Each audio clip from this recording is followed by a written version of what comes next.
mambo iko katika kotini in regards to a case against NGCDF, mimi naona ni kama wanaendelea kusema ya kwamba CDF ibaki.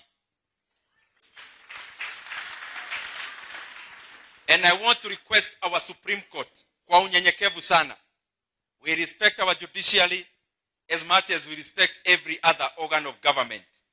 Myself as an MP, na wauliza kwa heshima, wakifanya uamuzi ambayo iko mbele yao in regards to the existence of NGCDF, na wauliza kwa heshima kubwa sana, kwa niaba ya wazazi wa Kenya, kwa niaba ya wanafunzi wa Kenya, na wauliza kwa heshima watengeneze barabara muafaka ndio NGCDF iendelee kutumikia wananchi wa Kenya.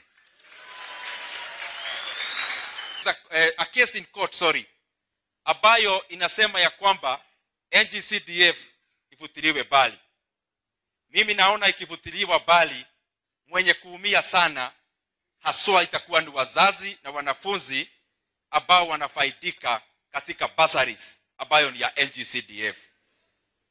Na nikiwa hapo kama mimi mbunge, mimi sitaki tujipende pia kama wabunge.